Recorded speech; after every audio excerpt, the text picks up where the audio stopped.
Hello, is there anybody out there? Right. Hello. Oh, got a couple of people already, that's good. How are you all? I've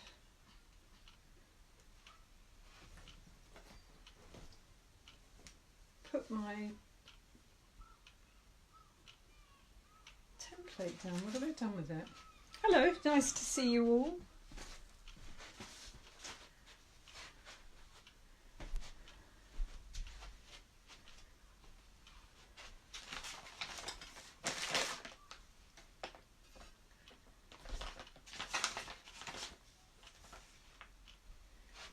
And oh, who else have we got there now? Hi Pamela, nice to see you.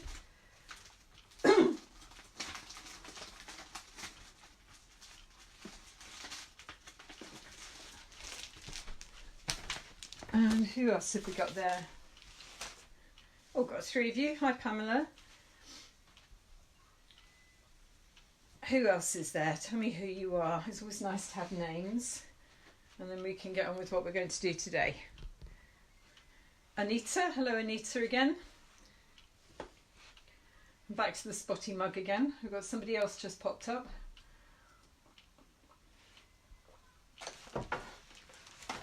That's really weird. I had a handful of things and I've put them down and I can't think what I put them down. But I found what I need again, so that's right, from the same source. Nice to see you all. For anyone new, I always just stand and chat a bit at the beginning just to say hello, just so that you know I'm here and you're in the right place. But we'll actually start at past. And please like and share while I'm live, because in that way more people will see it. So we'll start in just a minute. Hi Morena again, nice to see you.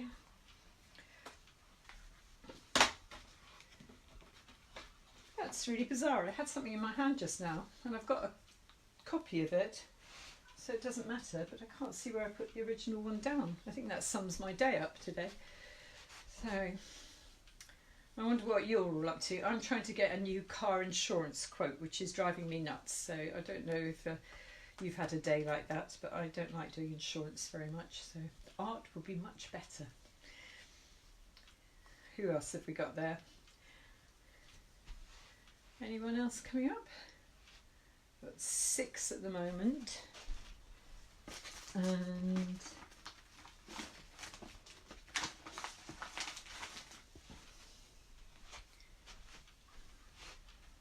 hi to you Anita as well. I've had, as I said, a busy day trying to do all my insurances. They all seem to have run out at the same time. So any of you insurance advisors, give me a ring. Who else have we got there?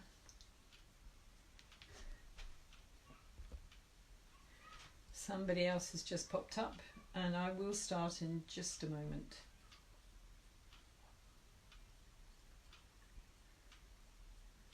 Oh, somebody else there? So do like and share it. I think most of you up there at the minute will have seen this before, but just in case somebody else from you watches it afterwards, because what's happening is a lot of people are watching these on catch up. Hello Kevin. I also do big team build events. In the summer I do art on the beach down at my shop, but obviously at the moment that's not happening. But I also do lessons online. So I was teaching some doctors over in Devon the other day. 3 hours on sketch and psychology. That was the progress of a 10-year-old girl in 3 hours, not copying but totally understanding core fundamental rules. 3 hours on perspective, that even architects have said they couldn't believe what they learnt. 3 hours on paint and colour, generic to all mediums, so not specialising but teaching you colour theory, not colour wheels and things if that's what you think I mean, not exactly, much more than that. And then this was the 5-lesson progress of a 90-year-old stroke victim, 4-lesson progress of a 50-year-old German lady, 3-lesson progress of a 40-year-old Sri Lankan man.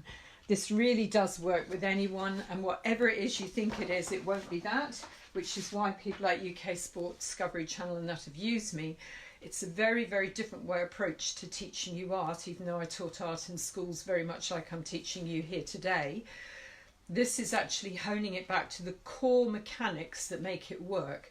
And when you understand those, you can then turn your hand to anything. And that's why people get very confused by me, because I do realism.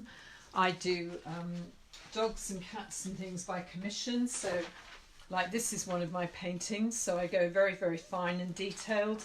I do architecture, some of which are at Truro Cathedral and elsewhere in different cathedrals and things. And then I also do, there's one of the cathedral-y ones, and dogs, cats, but I also do like birds, seascapes, everything, because what I'm doing is sending that same core knowledge at all these different things. Whereas if you only learn one specific technique, it's like learning one technique in cookery. Cooking a souffle doesn't make you a good cook. Being able to generally cook, you can then cook a souffle. It's the other way around. But anyway, there we go. Right, we shall begin. I'm going a couple of minutes over, I do apologise. So today, I think it might have actually been Kevin, or was it Michael? Somebody said the other day, dragons. Now, this could become a dragon, but it's going to start off as a lizard. And then what you do with it, we can turn it dragony, we can turn it lizardy, or you could turn it into any manner of other things. But generally speaking, the plan today is along the lines of this. We're going to do a template, something like this, that I'm going to break down for you. Hello, Jill. And from that template, which then can become a dragon or anything, we're then going to turn it three-dimensional. And I don't know if you can see them there, but they'll stand up. And these were three-dimensional ones. They're a little bit small on this photograph, so it's a bit hard to see. And because at the time when I did this lesson first, I was living in Australia, we painted them with Aboriginal art markings. Now, you could obviously do that if you've got paints afterwards, and you could do this on coloured card or coloured paper. And even that pink sparkly paper I showed you a few weeks ago, you could do a pink sparkly one if you wanted. So you're not limited to white paper, but this is the initial plan. So we're going to break this down and draw it out on your sheet of paper, then cut it out, and then you can colour it how you like. And by changing its head and where its teeth are and things, you could turn it into a dragon or anything else that you wanted. Okay, so this is the master plan.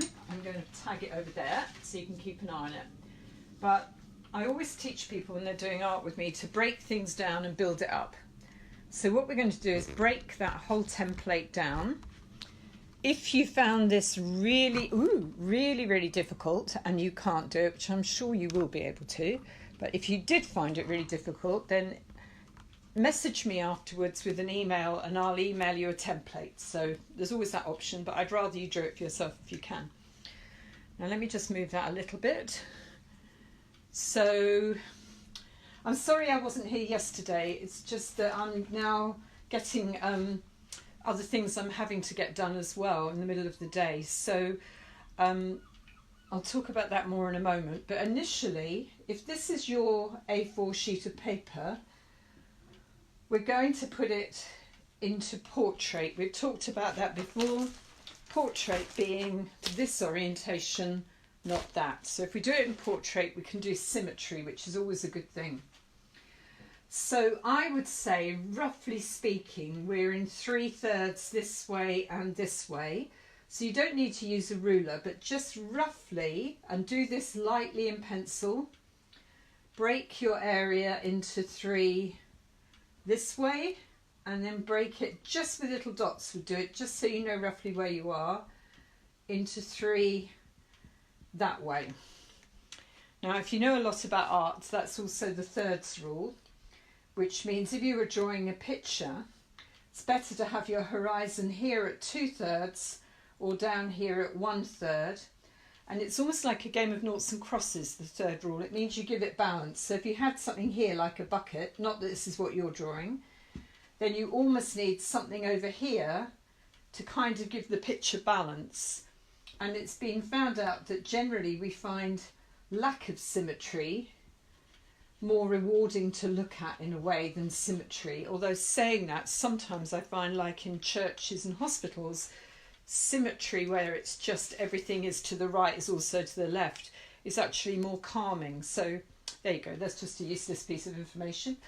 But the first thing we're going to do in this first middle third, so it's a third this way and a third that way, we're going to do our lizard or our dragon's head. And once you get the hang of this, you could start playing around with it. So we're going to come in a fraction like that, and then I'm going to come, oops, going a bit wobbly, sorry, go up, and then about halfway up I'm going to start coming in, and then in this case I'm going to give him a tongue here at the top. Right, I've missed a little bit of it just there, but because you're in pencil you can add it, and I've probably made that a little bit too high, so if I just drop that down, but if you didn't want him to have a tongue you could do it a different way. So we've basically got that.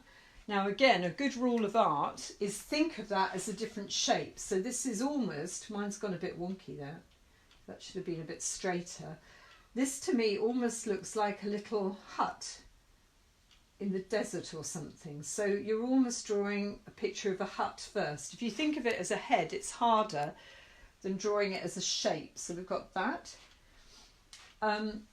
When we come down again, we're going to have his arms sticking out. So this little bit here was like the top of his arm just coming to the side of our middle square. Then we're going to come underneath for the bottom of his arm there. And I'm coming out nearly to the side of the page and then up. And I'm giving this one 5 toes, so you can do what you like with that. We're coming out here and then I'm coming up and I'm doing the 5 fingers. So 1, 2, 3, 4, 5. So it looks like he's doing a high 5. Hello Carol, nice to see you again.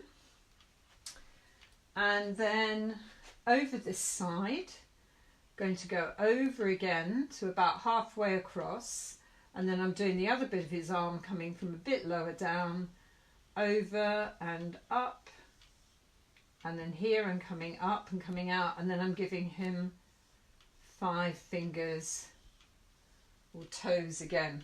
So this is my lizard coming. And because this is in pencil, I think I might just move his arms up a little bit here and do that. So you can alter these. So don't ever think I'm saying you have to do anything like anything. I'm just saying here's an option. So there's his arms.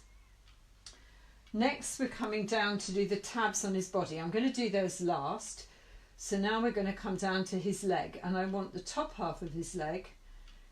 Actually, we'll do the middle bit first. So we'll do his tail coming down. So we've got underneath his leg just there into that square, and then we're coming down for his tail, and then we're swirling all the way round and back and up towards that middle bit again and come up like that. So we're doing the tail first. So that was in this middle section down here. So I came from just about the corner of that all the way down, swirled round, and then came all the way back to there again. So it's like a back to front giant J. Right, now we're going out to his legs. So then we're going up a bit into that side square and up a bit into that side square there. And then we're coming down there, and this bit here we're coming out for the top of his leg there, and then out to the edge of the paper virtually, and then down, and then again we're doing his 5 toes. Now this one's got a bit of a bendy leg, so I can just straighten that up again because you're in pencil, so don't be frightened to just alter things a little bit in pencil. So there's one leg. Now we're going to do the other leg. So we're over in the second section down over here, right over on this side, and now we're coming out over to the side of the paper, down and in, and here we're coming round and in, and then we want to give him his toes. So I'm just flaring out there a little bit more, and there's 1, 2, 3, 4, 5. I could have actually made his leg a bit bigger on that side. We've now got 5 toes again. And then here, we're just going to join that down from about nearly at his elbow and his knee, and nearly at his elbow and his knee. And that's your basic plan for your lizard or your monster or your dragon. Now, obviously, if it was a dragon, you might decide to make his head have something else here that we haven't thought of, or teeth showing or something. It's up to you. You can fiddle around with them afterwards, and you could always stick something else onto them. So here again, just quickly, break it into thirds first, this way and that way, just gently, lightly.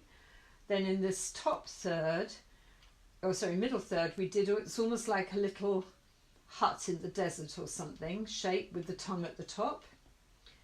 And then we came across, almost across the land, and then we almost came up, and you could almost imagine we went round 5 prongs of a tree, and then we came down the tree and then underground, under his arms.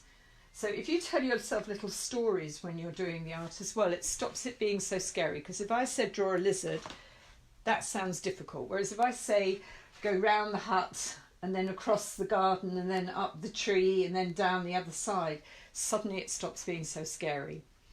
So can you send me some little hearts and things when you've done that?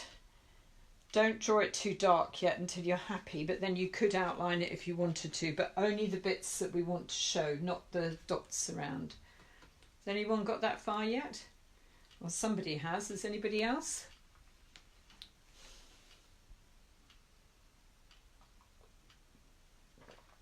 And as I said, if you really want, I can send you a template. You need to just contact me through Facebook, ask for a template and give me your email address, and then I can send it to you. Okay, you've got a few of you got there now. Right, so I'm going to assume, I can bring this up so you can see my face again. I'm going to make it so you can see the template as well. There you go. You should be able to see both now.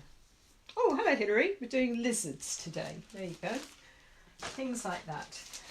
Lizardy thingies. So basically that was our template. Now this one that we've just done looks slightly different. It doesn't matter, and you can adapt this and make them have longer arms, shorter arms, whatever you like, okay? So once you've done this, I would suggest you did your colouring right now. Now, just going back to the Aboriginal thing, it's not something everybody realises, but Aboriginal art was actually aerial maps of the area. So where they did round circles was often a little village or where they were coming from, and then they might have like the symbol of a fish or something, and that was obviously where they stored the fish or where their fishing grounds were, and that sort of thing. So when you look at Aboriginal art, don't look at it so much, well, if you like just looking at it, that's fine, but mainly look at it as an aerial map looking down on the area. And it was their means for sort of showing where they lived and where the things important to them were. They didn't always have it exactly to scale, but sometimes maybe even the dots were even how many footprints to somewhere. And the lines that linked between were like the footpaths or the way you got to this different area or the next town across. So Aboriginal art was also done with the kind of earthy colours of what they could make around them. So if you wanted to do that on black, like these ones that I just showed you here, this could also turn into a crocodile, but they did the Aboriginal painting on the back of their lizards there using black paper and then the kind of earthy tones on it.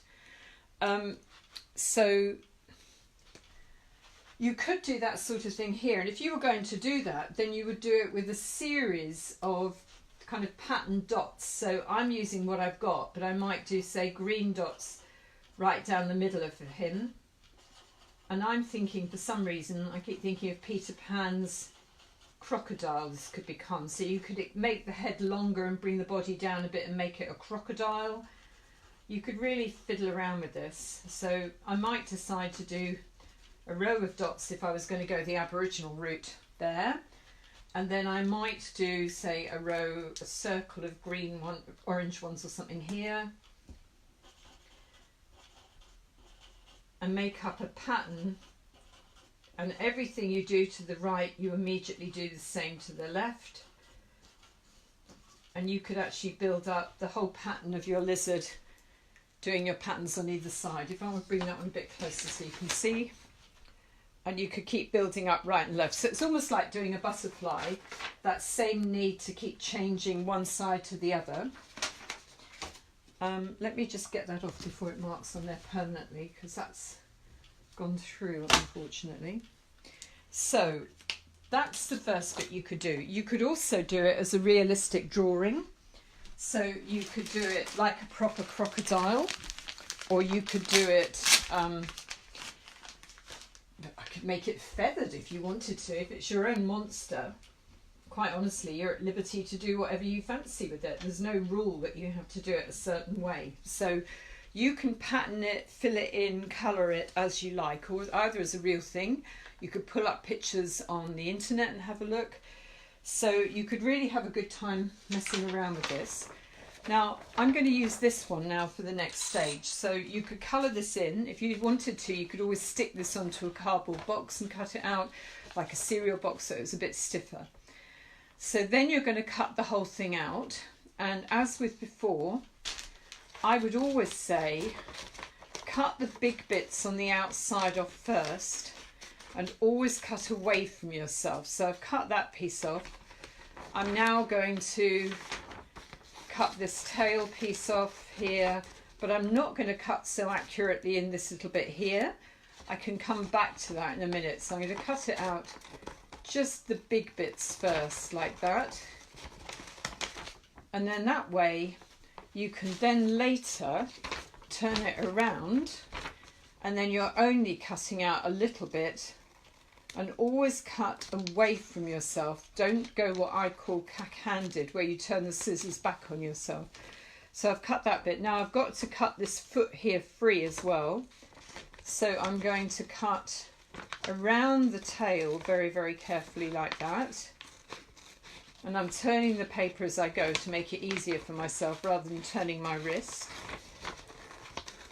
And then, once I've freed it, I can then cut each toe free. So if you want to maybe cut this one, the child one, you can always colour later, but if you do any more,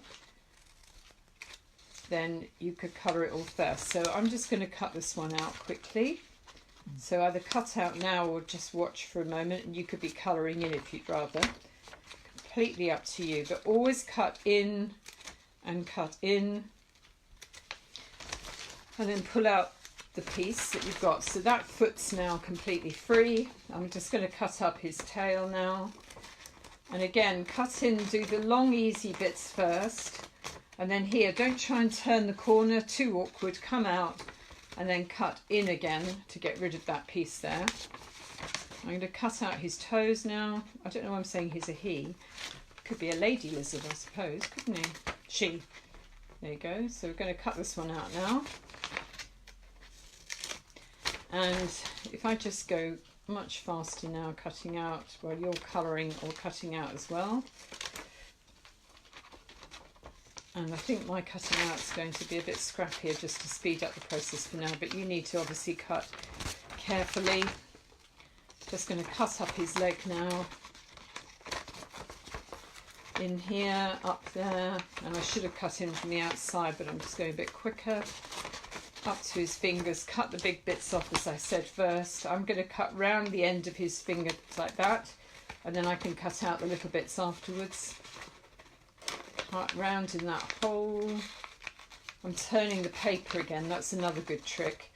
Rather than turning your wrist, turn the paper. It's amazing how many people don't think to turn the paper. And the same when you're drawing, it's often, or painting, it's often easier to turn the paper than anything else. So that one's nearly done, and then I'm going to cut this piece out here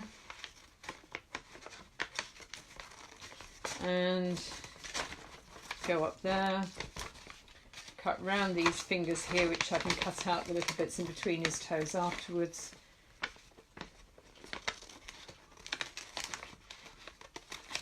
And turning the paper, not my hand.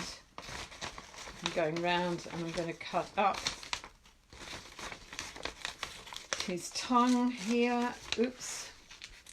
And then I could cut out all the digity bits afterwards. So I can come in like that then and cut those bits and bobs out. You should see my carpet at the moment. I'm covered in little bits of confetti, so I'm just cutting out these ones now. You could of course colour these on both sides if you wanted to.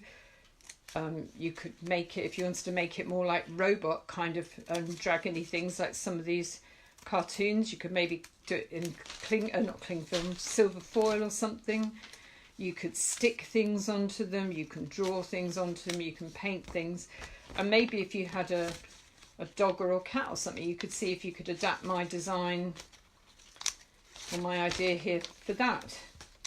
This was an idea I got from a teacher over in Australia. So lots of these lessons that I've been doing are ones that I've invented just for you, but some of them are old lessons I used to teach in schools as well. So there's a real mixture of things that have come from a mixture of places. And there you go, there's the last toe coming out. Right, so there's my lizard all chopped up. Now I've got to cut out these lines underneath his arms, and I only cut to the end of the line because I don't want to cut right across his body. So basically I'm just freeing up his leg and his arm, and then I'm going to cut down these ones as well.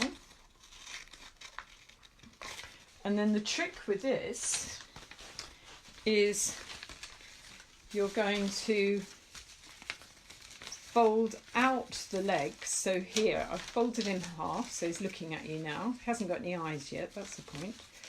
And I'm going to fold out the lower part of his arm flat like that to stand on. So it's not the whole of the arm, it's just this bit here. So I'm just folding that bit like that. And then that way that will support him. This could also be a frog you could make it into. That would work quite well. So you could turn this into a frog if you change the shape of the head a bit. So I folded the four limbs basically on like their knee and elbow joints like that. And then these two tabs are going to come underneath and join up together like that with a piece of sellotape, or we can do my little trick with the two slits. So today I'm going to do the trick with the two slits. So I'm going to cut a little slit here coming in from that end, and then on the opposite one I'm cutting the opposite direction, a little slit there. Oops. Like that. And then I'm going to slide the two into each other like that, and that will hold his tummy together. And you see that gives him shape, and then he looks like he is crawling across the floor with his arms out. Sorry, excuse me. And if you wanted to, you can get clever tipping heads forward or heads back, or you can pinch it this way and actually fold it in a little bit on itself like that, so its head takes on a different shape. And you've basically got a three-dimensional, well, it could be a cat or a dog if you adapted it too, but you've just got a basic structure for a lizardy thing. I'm going to give it some eyes because he's looking, well, he can't look basically, he's not looking anything. He is seeing nothing. So if I give him a couple of big eyes with a nice white shine in them, because the nice white shine makes it look like they're looking at you. And if you wanted to make him a silly lizard, he could have eyelashes or something. This one's looking more like a crocodile now. But anyway, you get the idea. So basically, you can have a jolly good fiddle around with that as an idea. And if I open it up again, or if I put a blank one up here for you again, you can see how we've gone from something flat like that with the two tabs. So there it is flat. And then we can take it round, join its tummy together on those two tabs and fold its legs. And you can have a jolly good fiddle around and make either a frog or a lizard, and it's three-dimensional and it pops up. And it's all a bit silly, but these, because they're Australian lizards, that's what they were originally meant to be. We used to always stick them onto the walls because Australian lizards have a habit of climbing walls. So if you've got a bedroom or something, if it's a child doing it, you could always just make yourself a series of brightly coloured lizards that were running up and over your ceiling even, and maybe as long as your mum and dad are happy, or whoever's there with you, don't necessarily use blue tack, because blue tack sometimes damages the paint, but you know, it's a thought. So if you fancy doing some sort of lizardy whatevers like this, then you could do that. And as I said, if you wanted to change this into a dragon or something, we could change the shape of the head a bit. We could stick some teeth on it, or have made those in the original template. So I think as much as anything, you could have a go at making templates like this to do it. And also you could use another piece of paper like this, and you could cut the bits to go along the back of it to look more like a dragon. So I'm going to just cut some frill, and I'm doing it very fast, so it's not going to be the best ever. But if you wanted it to be a dragon, or it could become a dinosaur, there's another thought. If anyone else has got any other thoughts on that. I think Emily's just written me a message. Emily, you need to send me some pictures, as do the rest of you, of what you've been getting up to, because I love getting the pictures, because then I know what you've done. So look, if I make that the kind of frill, you could then stick that down and along his back and make him more 3D. And you could put toenails, you could do what you like. So these can be completely ridiculous makeup monsters, or you could turn it, as I said, into a cat or a dog. You'd want to put the legs in a slightly different position and make the head a different shape. But just a bit of nonsense to keep you entertained. I hope you've enjoyed it. As I've said the other days, there's a number of other lessons up.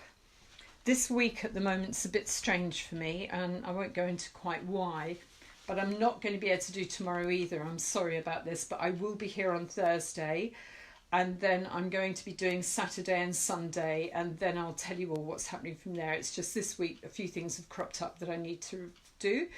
But I know there's lots of lessons there, and I think Emily might have watched all of them, but I think the rest of you can go back and see a couple of those you've missed. All you need to do is go to Art Jeanni, that's Jeanni, and just scroll through the last few weeks. And I think there's like 26 lessons there, and I'm guessing that most of you haven't seen all of them. So if you scroll back, you'll be able to find something to do tomorrow, and then I'll be back on Thursday. I'll put the list up again tomorrow, and then that way you'll know what to bring. So I hope that's all right with all of you. I hope you're still enjoying your lockdowns and getting on with all your art and things, and I will see you all on Thursday. Lovely to see you all. Have a go with this, have a bit of a fiddle, but also be a bit imaginative and think how you could take this into being other things. It doesn't need to be this, it's just a master plan that could be this. And if you want the template, just give me a shout, send me a message and an email, and I'll do that. Take care, lovely to see you all. Enjoy the rest of your day, and thank you for joining me again. Please like and share and tell your friends about these lessons, and I'll see you all on Thursday. Bye bye.